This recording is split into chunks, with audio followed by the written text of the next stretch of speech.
Welcome to the program agenda. I'm your host, Cito Beltran, and you are watching us via Signal TV channels 8 and 250, as well as on Facebook.com/OneNewsPH. You can also watch us via YouTube. Just enter OneNewsPH. And if you are a Signal subscriber, you're familiar with Signal, I encourage you to get the Signal Play app. Download the Signal Play app so you can watch us on the go. And we thank PLDT once again for their fiber internet services here in Lipa City. Magandang umaga po sa mga nayon, kabarangay, kaprobinsya at mga tagapanood all over the country. Today is May 17, 2021.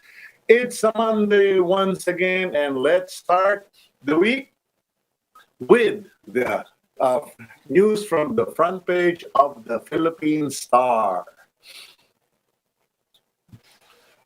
And there you go. Governors, mayors get vaccine priority. A fire hit the Philippine General Hospital, and PGH is seeking donations.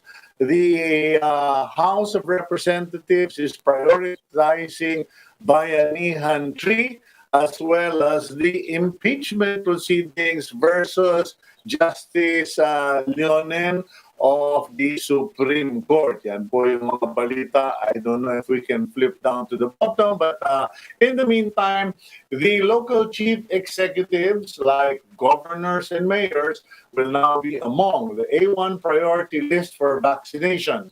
This as appeals for the appeal of the League of Cities of the Philippines has been approved by the national government according to an advisory by Health Undersecretary Mirna Cabotaje over the weekend. Okay, now let's go for a quick break. When we return, we'll just fix our headlines, etc.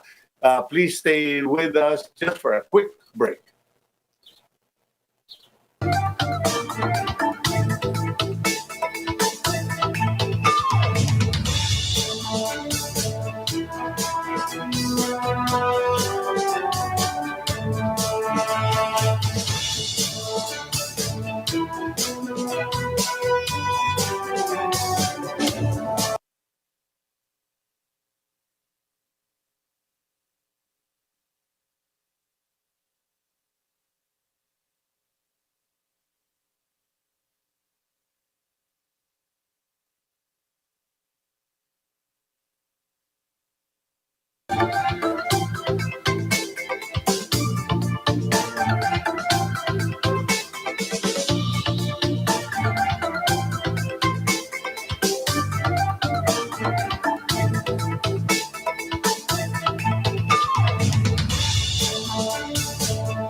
Welcome back to Agenda and carrying on with the news for the day. Malacanang has urged the public to donate to the Philippine General Hospital or PGH after one of its buildings was hit by a fire past midnight yesterday. Fortunately, newborns and other patients had been evacuated to safer parts of the hospital. Operations are continuous while repairs are also ongoing. For those of you who may want to donate in kind, I strongly suggest you can buy diapers, face masks, cotton, all the stuff that you can think of that would be very useful in the hospital, and just send it via Lala Move or send it via Shopee or Lazada. Send it to the office of the director of the UPPGH. Panawagan po sa lahat ng mga tiga-UP. Atin to, kung ikaw ay graduate ng University of the Philippines, the UPPGH is ours and it is time for us to give back. Send in your donations and it can be in cash or in kind. Just coordinate with the UPPGH. Okay, in other news, Vice President Leni Robredo maintained that she is not closing her doors to a possible presidential run in 2022 national elections. However, Robredo also said that she prefers running for local office. In a few moments, let's talk about how the 2022 polls is beginning to take shape with former Education Secretary and now convener of the Isambayan, Brother Armin Luistro. And after our interview with Brother Armin, we will be interviewing Margot Torres, Managing Director at McDonald's Philippines. And after that, we will be speaking with Dr. Anthony Leachon, a health activist, former advisor of the National Task Force for COVID-19. Okay, and before we begin the day, the discussion, I just want to start with this quotation or this thought. You are free to choose, but you are not free from the consequence of your choice. Pwede tayong mamili. Maaari tayong pumili at mamili o maging makapili. Pero kung sino man ang iyong napili ay magiging kapiling mo. Okay, medyo lalim, ano? Magiging kapiling mo yung pinili mo, baka for 3 years, 6 years, or baka forever. So be careful about who you choose. And with that, let's bring in Brother Armin Luistro, former Education Secretary and Isambayan convener. Brother Armin, okay ba yung aking quote for the day? Magandang umaga, Cito. At maganda yung napili mong bayan ng Lipa. Diyan ako anak at napakagandang lugar yan. Okay, and alam ko. Siguro ikaw ang nagpatayo ng Lasal Lipa, ano? Okay, Brother Armin, welcome to the program. And I requested to have you invited because I'm sure a lot of heads turned and caught their attention when former Senator Trillanes, Antonio Trillanes, issued a public statement or siguro parang suggestion to Isambayan, suggesting that in the event that Vice President Leni Robredo may not desire to run as the coalition's primary choice for president in 2022, kung pwede siya na. And alam mo, sabi nga nila sa Katagalogan, mukhang nagkakaunahan. What is the reaction of one sambayan o isambayan regarding this? Because it gives that impression. Mukhang ano ba ito? Unahan na? Because that is what politics is about. It's who first come, first serve, and maximizing publicity. Sito, ang tingin ko, ano naman, alam mo yung key positions that we are really looking for in 2022, we are President, Vice President, and the senatorial slate. No? Mm. So, pag sinabi natin na capability, winnability, at saka integrity, ang hinahanap natin doon sa mga posisyon na yun is all of the above, di ba? So, Mm.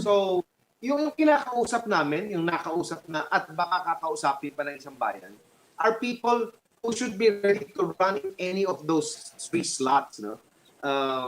Because, alam mo, especially yung Vice President, sabi nga nung iba, yung Vice President, ano naman yan, hindi naman kailangan masyadong rigid yung selection process. But in our mind, you know, the Vice President is only a step away from the presidency, no? If anything happens. So, the qualities you're looking for both president and vice president should really be the same standard. No? And in the same light, pati naman yung senatorial, because we know that these are all national elective posts. No? So in our mind, all of the above, all of the candidates we're talking to should be capable of any of those three slots. No? From the very beginning, si Senator Trillanes was very, ano naman yan, very transparent. And he says, I am ready for the vice presidency. I'm ready, of course, as Senate. Actually, merong second term pa yan. No? Pwede pa uli siya. And he says, kung hindi tatakbo si Vice President Lenny, I'm willing to put my name there. No? So, there's nothing really new except that he now says, kung hindi sigurado si Vice President Lenny, I am now publicly saying, pwede rin akong ma-field as president. Mm. Now, how does that affect the heightened expectation, yung mga inaasahan ng publiko? Kasi may mga nag-comment regarding that. Yung bang parang, hindi ba sila nag-uusap? Wala ba muna yung paalaman? And shouldn't any public announcements be solely from one sambayan? Kasi parang ang nangyari dito, nag-public statement si Senator Trillanes, hindi nanggaling sa isang bayan, and you know, it gives a cloud of suspicion, if you would. Well, actually, Sito, in terms of our timelines, yung aming announcement of the selection process and maybe a more definitive listing of names. Kasi from the launch hanggang ngayon, all of these names that have surfaced publicly, hindi pa naman siya officially isang bayan roster. No? As we speak, there are 2 or 3 other possible names that may be included. So, wala pa tayo dun sa final roster that we are considering and will undergo a more rigid process. Ang target namin ito is June 12. June 12, we should be able to come up with the selection process more definitive. And hopefully by June 12, we will be able to have a more definitive listing. Okay, now, speaking of listing, meron na bang mga pumirma? Is there already a roster of wannabes, if you would let me call that wannabes, and are they covered by a rules under the covenant? Kasi yan po yung dun sa mga naniniwala sa isang bayan, nakilala ko, yun ang pinapangambahan nila. Although they won't say it openly, they're concerned na, nako, pag hindi tayo sumunod sa isang panuntunan, if we don't have rules and nobody follows rules, whatever honorable goals the coalition may have is just going to end up in the wastebasket, to quote someone.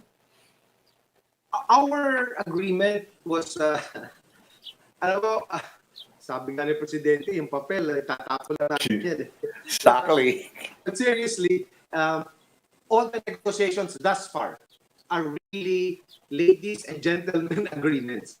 None of them are willing to come down with an actual signed covenant yet. what we have not done yet, but that is part of the process, is to bring all of the so-called ready-to-serve group together in a talking table. What Isang Bayan is doing currently is talking to each of them one-on-one. Because there are many issues, alam mo naman, na they want to discuss, but not maybe publicly or maybe with their with their competitors, di ba? So Yeah. currently it's a one-on-one. Hopefully after June 12, we could bring the group together in a common table, and then I think that's where the real trust building happens. Between Was now and June 12, siguro ano lang yan, strategizing and anticipating what could be in terms of the other candidates. No? were or are the officers or conveners of Isang Bayan concerned or alarmed when Vice President Leni Robredo opted or chose to get a national ID in Magarao town? Kasi parang ang assessment or analysis doon, by going to Magarao town and listing there, she would be able to run for a public office, for a local position, and not just be limited to the presidential race. Tito, the vice president is also very, very forthright about it, both publicly and we talk to her privately. She says, I'm open to run for president. I am open to this process of Isang Bayan. In fact, she says, if Isang Bayan chooses a candidate other than me, I will not just accede to that. I will even rally my supporters to support the Isang Bayan candidate. No? But she also says at the same breath, no, na my personal preference is really local, because sabi niya, all my gifts and personal preference parang mas madali makasolve ng problema pag nasa local. No? So, but she's not the only one. If you look at all those in our list, lahat yan may plan A, plan B, lahat yan may goals, ambitions, targets. Pag tinanong mo sila, no, none of them are able to say now na ito na lang yung sa akin, I will say no to all the others. So, sa akin, that's just one of the different ways whereby a serious candidate to the presidency would like to have all other things covered. Hindi lang isa, no? And Vice President Leni is one who has always said, alam nyo, meron naman akong plano sa buhay ko, pero yung plano para sa Pilipinas mas mahalaga para sa akin. So to me, that's just being fair. Okay, now, brother, I hope you don't mind my being, very straightforward. Pero, do you guys in Sambayan even have any idea of what kind of person you are looking for? Kasi wala pa ako up to this date na didinig from any group in the country who's going out educating voters on how to choose leaders and what the character and values of these leaders should be. Kasi kung ako tatanungin mo, Cito, ikaw, ano mo, kukunin ko yung Biblia ko and babasahin ko. Nandoon sa New Testament, yung tinuro ng mga apostles, what deacons and ministers should be. But as far as Isang Bayan is concerned, do you guys have the minimum of requirements of what this candidate is supposed to be? Or to know? Sito, hindi siya kakaiba doon sa mga criteria that has been previously floated and used by groups in previous elections. So, the top three for us is character, competence, and commitment. Character, competence, and commitment. Commitment. Yeah. And the group actually is composed of persons from different faiths. So a big bulk of these are from the teachings of the major religions, from the scriptures, from the Quran, and from Filipino values. Because yun ang critical sa amin. No? But of course, this is not just in word, kasi madali yung mangako as we all know.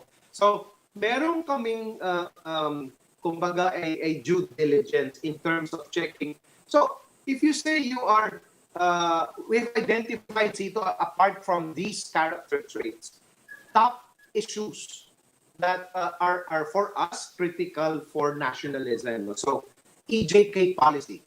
So, pag sinabi nilang ako ay pro-life, tatanungin namin sila, paano ba kayo kung senador kayo, paano po kayo bumoto about life issues on EJK, etc. No? Kung halimbawa, the other key issue for us, Cito, is about sovereignty in the West Philippine Sea. No? Not just as a big issue there, but an issue that is so close to the hearts and lives.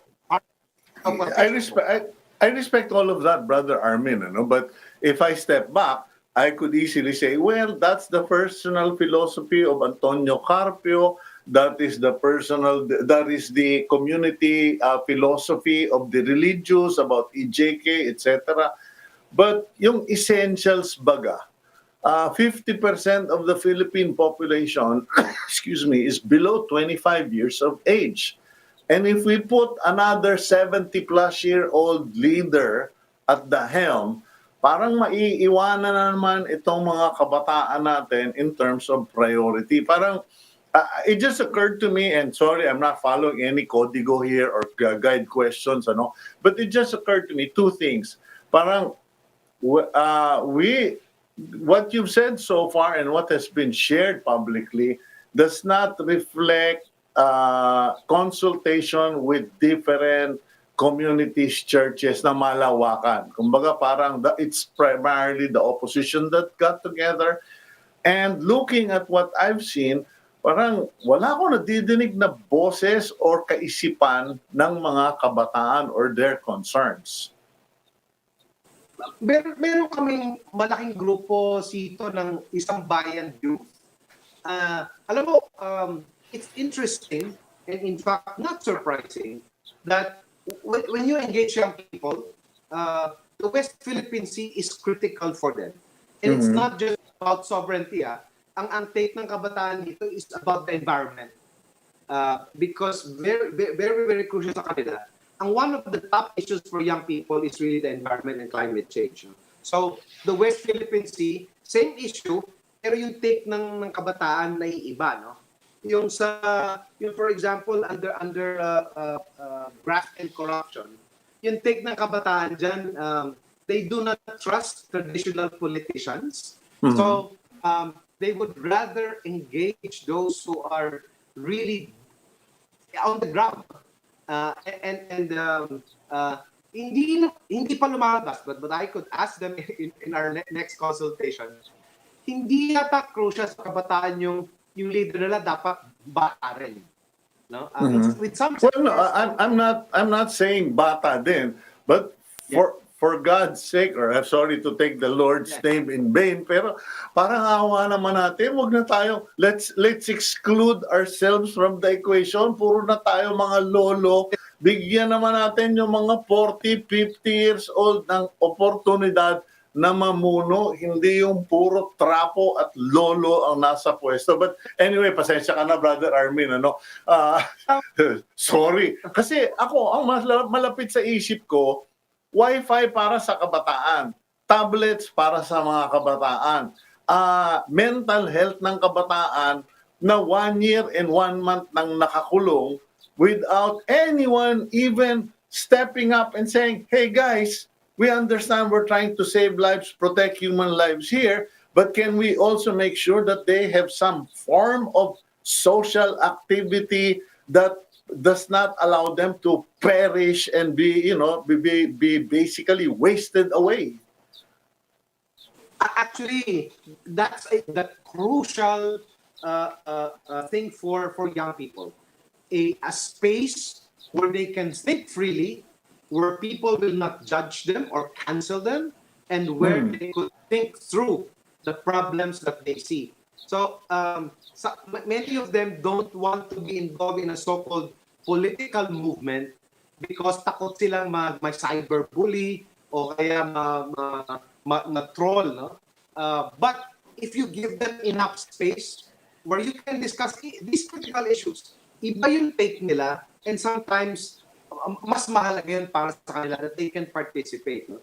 If I may give us an example, and they do not do that only in words, they will do that in actual action. So I think the community pantry is one such youth response. When I look at I think there are around 6,700 of those now. No? Yeah. You cannot see that as purely political, but it is a political statement. They're not saying they're Dilawan, DDS, whatever, but they are putting into action something that they know in a local situation. I think the food pantries is a reflection of their spiritual values. And congratulations to their parents, congratulations to the religious groups, because at least our children are now putting into actions what they have been preached through the word, okay? But anyway, haba ito, and I pray we will have more time. Pero request ko na lang, Brother Armin, humanap naman, kung hahanap kayo by June 12, parang awa mo na. I don't want to see another lolo at the helm or a lola at the helm kasi walang mangyayari sa bayan nating napakabata. Our nation is so young. But, like you and me, we were once young. At least kahit papaano, siguro naman may na-contribute tayo. Pero the older we get, the slower we get. Thank you, Brother Armin. Last take ko lang, Cito. Yeah. Actually, our problem is not people presenting themselves as, ako tatakbo. As in our last conversation, ang problema natin sa 2022, marami dun sa mga gustong tumakbo, medyo hindi kaalangan. Because they're not sure if they are winnable, if they're not sure if they can gather enough ground support and finances. Walang ano yun eh. So, syempre, the incumbent always has the advantage in a situation like this. So, kukunti yung gustong mag-offer ng kanilang sarili. And many times, yung pinipili natin is the winnable, sana capable. Brother Armin, wouldn't it be easier to just field 100 winnable congressmen and congresswomen and control Congress, maybe even control at least a third of the Senate, and rather than having, than putting all your eggs in the basket of the presidency. Kasi sabi mo nga, Vice President, mahina yan. President, importante yan. Pero no president is powerful unless he has the Congress and the Senate behind him. Last question ko na yun. Well, as you see in the current administration and even in the past, Congress and the Senate many times become subservient to the executive. So, maganda by choice. Strategy, pero sa katotohanan, ang hirap niyang makita. Lahat sila, they jump to the ruling party coalition pag nandun sa position na. So, medyo delikado rin. Ang hope of ang bayan is to make the capable winnable. Yun ang aming pinapanalangin. Okay, well, I'll leave it at that, Brother Armin, and one of these days, let's carry on with our conversation pag medyo maluwag-luwag ang schedule mo. Thank you very much, Brother Armin Luistro. Good morning. God bless you, sir. Okay, that's Brother Armin. And yung pong sinasabi ko, yung huling suggestion ko kay Brother Armin, hindi po yun katang-isip. That is not a figment of my imagination, okay? Because I have seen it done, and I have seen it work. I won't name names, but I remember one individual who basically led a group of local politicians and controlled Congress. And by controlling Congress, while they did not control the president back then did not also control them. So nagkaroon ng balance of powers. Hindi po katulad ngayon na walang balance of power, walang separation of governments, government branches of government. Anyway, we'll go for a quick break. We'll be right back here on Agenda.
Okay, you're back here on Agenda. I'm your host, Cito Beltran, and you are watching us via Signal TV channels 8 and 250, and also on facebook.com/OneNewsPH. And last Friday, kung hindi po ninyo na-pick up, Ingat, Angat, Bakuna, Lahat campaign. Ingat, Angat, Bakuna, Lahat campaign was launched by top businesses and media companies, and it supports the national vaccination program and works towards full economic recovery and a return to normalcy. This multimedia campaign aims to educate Filipinos on the benefits of getting vaccinated, and part of their strategy, is to give perks such as restaurant discounts to those who already have the vaccine. Over 130 restaurants participated in the campaign.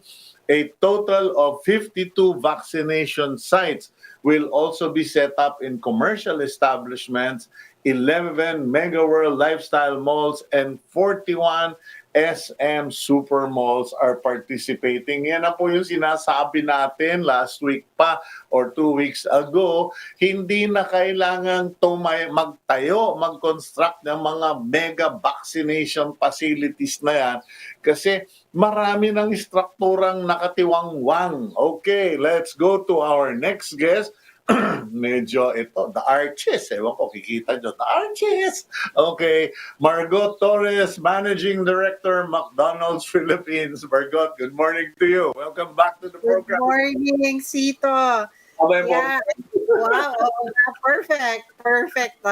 Form of the arches. Okay, well, Nice Margot, nice to have you here. And could you give us a background on what this Ingat Bakuna or Ingat Angat Bakuna Lahat campaign is about, and what will we be seeing as far as all the participants are concerned? Okay, so this is again brought to is a contribution of Task Force T3. So I've been volunteering with Task Force T3 since July last year. If you recall, we had a really interesting conversation about our first campaign of Ingat Angat Tayong Lahat. At that time, it was about reopening the economy still, but the message really was vigilance, empowered vigilance. Then, you can go out of your homes as long as you practice the minimum health protocols. This time, we all know if you want, the silver bullet close to it is really the vaccine. And so the effort is more than just the campaign. I mean, we do have a material. It's very emotional, and it's there to convince people and remind them that these are the reasons you should get vaccinated. It's not just about yourself. It's about your family, and it's about the country, and it's your contribution to the country. So that's only one aspect. Si Ronald McDonald ba nabakunahan na? Medyo malaki-laking karayom ang gagamitin niyo doon kay Ronald McDonald. Oo, dahil malaki ang kanyang shoe size. Alam mo ba ang shoe size niya? E. Di ba? So, ang aside from the campaign, Cito, meron ding participation yung private sector healthcare providers. 5 sila, no? The 5 biggest. You have AC Health, you have Metro Pacific, you have Mount Grace Hospitals, St. Luke's, and the Medical City. And they've committed about 25 sites, yung mga hospitals to. Some of them are mega sites. And then that they're committing to augment the LGU jabs with about 150,000 jabs for 30 days. So sana tumaas pa, kaya lang alam naman natin yung mga ospital natin, busy rin attending to COVID cases. So this is the capacity, okay, that they can offer. On top of that, na-mention mo kanina, di ba, merong about 50 malls. Pumasok yung Mega World, pumasok na ang SM, all over the country ang SM. Ang difference though, kapag private healthcare provider, syempre may manpower yan. Ang mall, site talaga. Site yung mabibigay nila. So we all work with the different LGUs. Tapos kung minsan yung LGU nagmaman ng mall site. So for example, Taguig. Nagbukas na yung SM Ora, binuksan na yan ni Mayor Lino eh. So si Mayor Lino yung nagpro-provide ng medical personnel. Tapos yung SM, security, lahat ng kailangan sa venue. So talagang pagtutulungan to, no, between private sector and government. So that's the campaign, the 150,000 jobs. And then we also have Resto PH. They have about 200 members. And then we joined forces ourselves, McDonald's, and also our friends from Jollibee Food Corporation. Sama-sama kami dito. Pasasalamat naman namin ito sa mga nagpabakuna. Parang, our belief is, let's incentivize the behavior that we want. Meaning, if you get a vaccine, and that's the behavior we want, we will give you the benefit. And this time, it will start with restaurant discounts, but it won't stop there. Like, eventually, magkakaroon yan ng other retail outlets. So, that's our belief, no? Kasi, rather than penalize the non-vaccinated, I think we should, incentivize those who are. You get me? There's a different approach. So, yun yung mga different aspects. Well, Margot, pasensya ka na, no? Crazy ako, and I've always publicly admitted that I'm insane. But sabi nila, genius and insanity, maliit lang naman yung linya nun eh. Okay? So, pero naisip ko lang, between McDonald's and your friends at Jollibee, you guys have, I think, how many thousand outlets all over the country? Let's start with Metro Manila na lang. Ilan ba ang outlets ng McDonald's sa Metro Manila? Siguro combined, we are at 2,500 in Metro Manila. Aba, iniisip ko, hindi ba pwede, Margot, na kausapin ninyo yung DOH, magtayo na lang ng booth dahil halos limited naman ng dine-in, magtayo na lang ng booth, maglagay ng isang para health work, yung parang paralegal, para health worker. Vaccinator ang tawag. Vaccinator doon sa mga para pag bumili ako ng aking yung may cheese etc., lahat yung Whopper or whatever or brand yan. Hindi, kanya nga kasi iba-iba namang brand kayo, di ba? Merong Jollibee, may McDonald's etc., o bibili akong fries. Parang may bakuna pala dito, magpatira na tayo ngayon. Kasi there's just we're concentrating, the mentality is herd people in one place. Eh, in America, pumunta ka sa pharmacy, may magsasaksak eh. I've heard that in the US. You know, you just go up to a pharmacy and then a pharmacist actually is authorized to vaccine. So let's look at the stage first we're in. There are 3 stages kasi here, Cito. The first one is it is supply driven. And that was in March, maybe up to about, early May. Ang problema sa Pilipinas at that time, we had very few vaccines. Yes, of course. Right? And then we have this prioritization sector. I'm sure you've probably discussed it on your show. Like it was A1 healthcare workers, A2 seniors, and A3 with comorbidities. So, the A1 to A3 alone is not the general population. So it's just very few people. And therefore, and also it matches very few supply doses. Yeah. So that is phase 1. We are done with that phase. There is a second phase that's about to begin. Because Sec Charlie, who's worked so hard to find our doses, is already saying he has about 7.3 million in May and another 9.1 million in June. That's a lot of vaccines. And it will soon, and what the private sector wants is in June, we are told that it will open up to the A4 category. And the A4 actually are frontliners, as they say. Yeah. And the A5 are the indigent. So again, that's a lot more people. What you're saying is probably at a phase towards Q4 when it opens up to the general population. You have to understand now, we're doing this all for the first time, right? This kind of massive rollout. And there are very limited number of medical personnel staffing, and everybody is trying to establish a cadence. And you can't just suddenly expand that quickly. You really But need no, to be able. I'm not saying that you should suddenly expand. I'm saying that you've got the site, you've got the facility, you've got the space, and you've got the numbers. So anyone who wants to buy a Big Mac, anyone who wants to buy, ano ba yung may isda mo? Yung lagi kong binoy-bili para nagjejeta ako. Wala na siya eh. Ha? Wala na ba yun? Tinanong namin sa venue, yan ba yung big announcement today? Aray ko, balik mo yun kasi para sa aming mga nagpapapayat, yun lang ang dahilan. Anyway, Margot, what you guys are doing is great. What you guys are doing is noble, and it shows that business in the Philippines is not all about profit, and it also shows that even among the worst or the toughest or the meanest competitors on the planet. Kumbaga, yung away ng McDonald, Jollibee at saka nung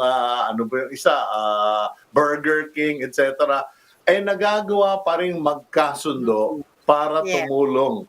And I just hope that every time someone, are you going to do that also in your outlets na pag dumating doon bumili, umorder, sasabihin ninyo, "Hi, this is McDonald's. Hope you're vaccinated." That's a great idea. Okay. Tama na. Sige. We realize something that What? our business with Jollibee and McDonald's, we actually do what we need to do for vaccines. We do that every day. We have a perishable good that has to be transported to multiple sites, and we need to serve that good, that product safely, and then we have to do it with as many people as we can. And the parallelisms are just so strong, and I think therefore our contribution is more than just a contribution to the campaign. It's really a lot of experience in the business, not just myself, but I work closely with Pepot Miñana of Jollibee Food Corporation and his experience, and how we can partner really with the National Task Force. Kumbaga, alam nyo na kung ilan ang darating sa araw-araw, masasabi nyo na rin sa National Task Force, pakiramdam namin kung magpadala kayo ng mga 100, 200 vaccines today, malamang at malamang mabibigay na natin yan. Anyway, Margot, thank you very much for joining us today, and please let me know whenever you need to get back on air and carry on with an update on this program of this, ano ba tawag dito? Kasi alam mo, mahina tayo sa Tagalog eh. Ingat, angat, bakuna, lahat. Thank you, Cito. Thank you very much and stay safe. Okay, you too. God bless. Okay, that's Margot Torres, Managing Director, McDonald's Philippines. Alam niyo, sa totoo lang, hindi ko na matandaan yung mga klase ng pagkain. Biruin mo yun, wala na pala yung isda dyan sa Hamburg, sa sa McDonald's. Kasi, wala, 1 year and 1 month ka ba namang pagbawalan? Naku po! Hindi ko na alam. Siyempre, by rote memory na lang, naalala mo yung Big Mac, yung Whopper, yung sa Jollibee. Jollibee, puro manok eh. Okay, dahil sa beloved daughter kong si Hannah. Okay, let's go forward to our next interview. Let's bring in our friend, Dr. Anthony Leachon. Doc Tony, good morning to you, sir. Hi, good morning, Cito. Magandang umaga sa iyo. Okay, Doc Tony, last Friday, Saturday, nanonood ako ng cable news, channel, and meron akong na-pick up sa Singapore via CNA, where a physician, Singaporean physician with a family name No, shared information that they were talking about 18 cases of people who had been vaccinated pero tinamaan pa rin ng COVID. But the good news, as predicted, was that they were only mild, pinakamatindi na yung moderate, no one required hospitalization, no one required emergency treatment, etc. Excuse me. And his point was, it is evidence of the fact that the vaccine works. The vaccine protects people from being killed by COVID, protects people from spending thousands and thousands of pesos for hospitalization. Ngayon, ang tanong is, vaccination good enough reason for people, especially yung mga seniors, to be allowed to go outside the residences? Kasi ito yung isang issue ngayon eh. Hindi nga kami madali ng COVID, nabakunahan na nga kami, masisira naman ang ulo namin, nakakulong sa bahay. That's a good question kasi si Attorney Romulo Macalintan nag-text din sa akin siya kasi may request daw sila sa Department of Health regarding this. Mm-hmm. And sabi ko naman sa kanya, merong mga wonderful news. For example, in Israel, they ditched already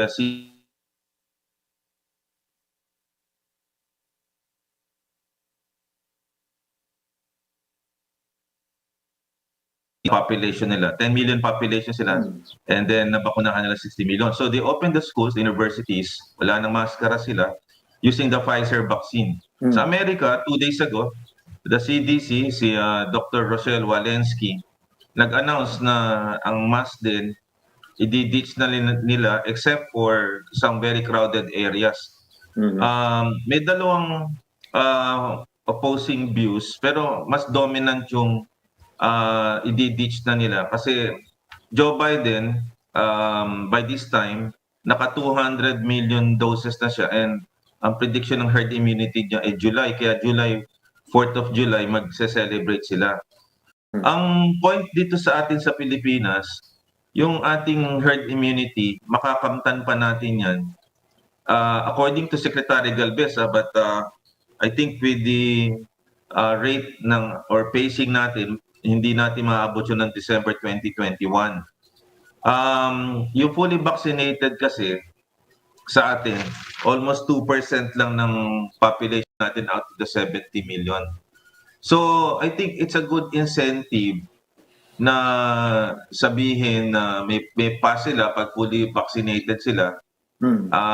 Kaya lang kailangan siguro a sizable, sorry Sito Yeah, I go ahead. believe kasi, oo.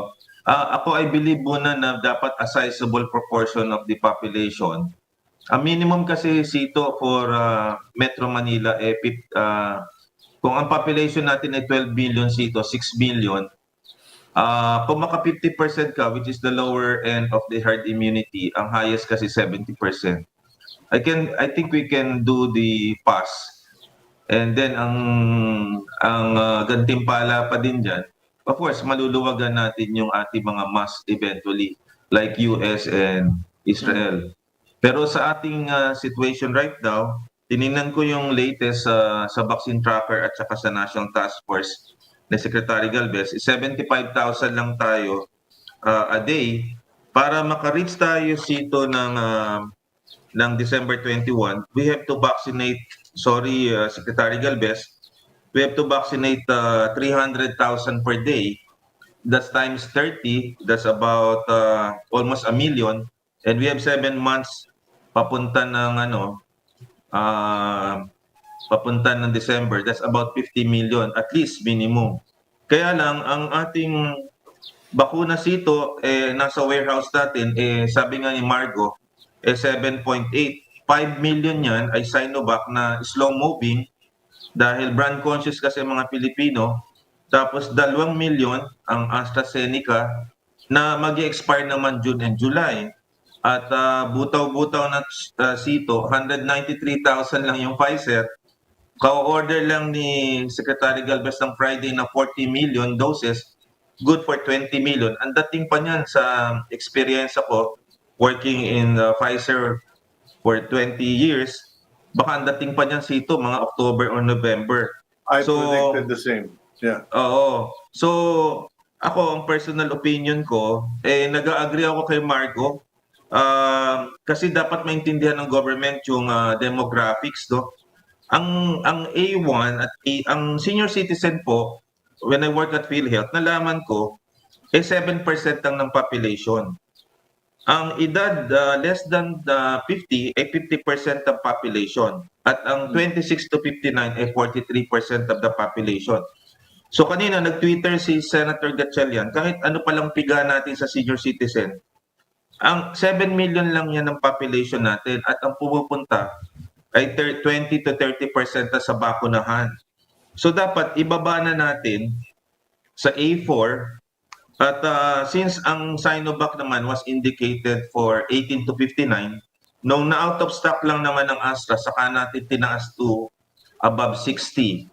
Ngayon, nagmamadali tayo, sabi ko, ibaba rin sana yung Astra to A4. Ang sabi ng WHO at saka DOH, hindi pwede kasi sa COVAX, A1 hanggang A3 lang yung 2 milyon. Di gamitin natin yung Sinovac ngayon para sa A4 kasi mag-o-open tayo ng economy. Pag open natin economy, 2 linggo lang, meron ng konting protection yung mga manggagawa natin. Hindi ko nga maintindihan yung Doc Tony kasi yung A4, yun yung mga gumagalaw Those are the ones that are mobile, moving around, in contact with all sorts of communities and people. Why did we not go to that first since they are the ones who are highly exposed, not highly vulnerable, but highly exposed and are the ones that will spread it. Tama yan Alam mo sa Indonesia at other countries, nirevisit nila yung programa nila. Nung nag-slow moving, they gave only about a month lang. Kung ayaw magparehistro ng A2 at A3, binaba nila kaagad to the essential workers so that they can open the economy. I think that's a smart move Kasi we cannot wait forever dahil Sito mapapanis yung bakuna. Ang shelf life lang yan 3 to 6 months, so hindi pwede nakatenga yan sa storage Kailangan... Yeah, Doc Tony, I hate to sound like a nagger, but since last week I have been saying it and I've written about it in my column this morning in the Philippine Star. I said, let's make the vaccines nameless.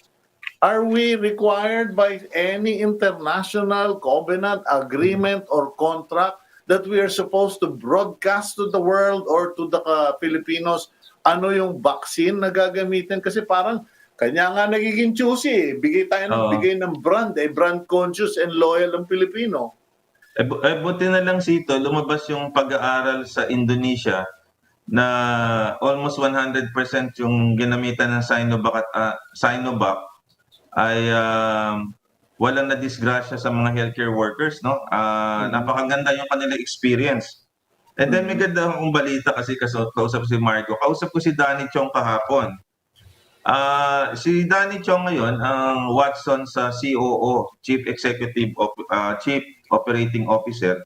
For those Kasi- who are not familiar, Mr. Danny Chong was a former colleague of Doc Tony in Pfizer as well. Tama 'yon. Tapos Okay. narinig kita kanina, tama yung strategy. Sa States kasi, ang bumabanat ng mabilisang bakuna Walmart at saka CVS. Yung kaklase ko si Dr. Nonoy Sujiga, nasa Amerika ngayon at guest ako kahapon sa show nila ni Julius Obregon. 5 minutes lang daw siya nagpa-inject sa Walmart. Nandun lang daw yun, nakakalat lang. Sabi ni Danny, kung if the government is willing to partner with me, I can help them in every SM mall.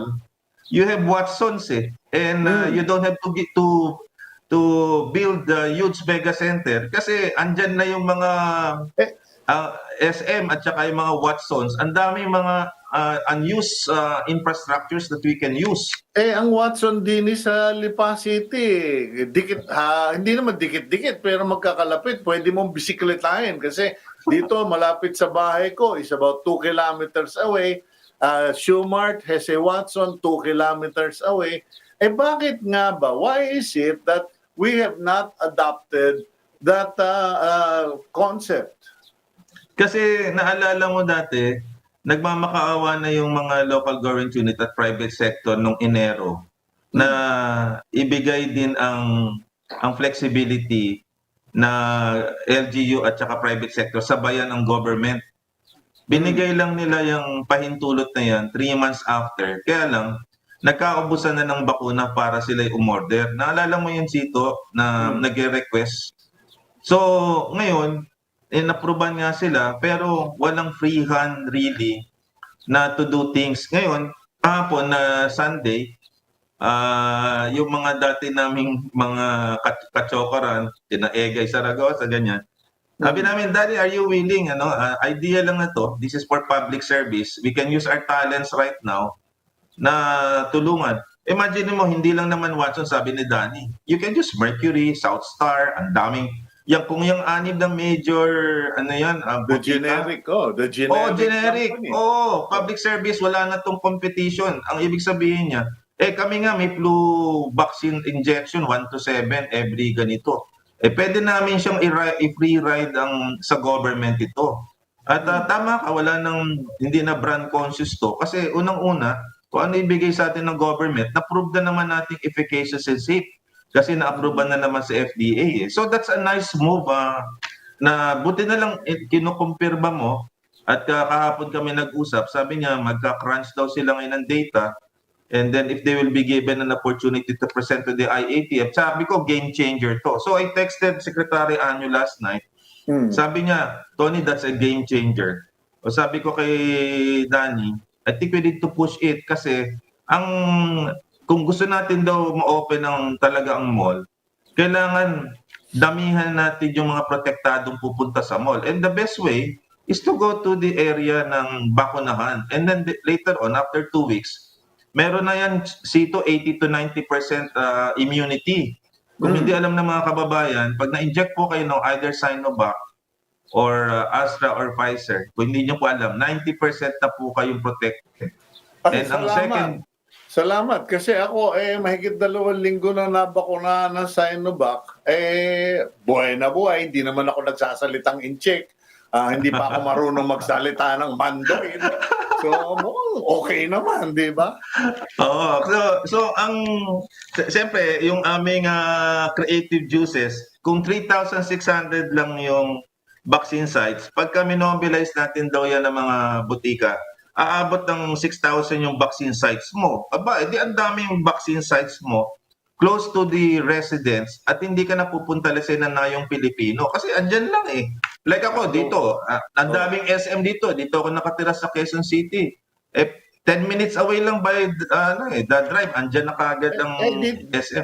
Dito nga sa barangay ko, meron akong maliit na freezer. Sige, dalhin nyo dito yung bakuna ninyo. Ako mag-i-injection. Kung yung baboy nga, hindi ko napapatay. Kung yung sisiw na injeksyonan ko, tao pa.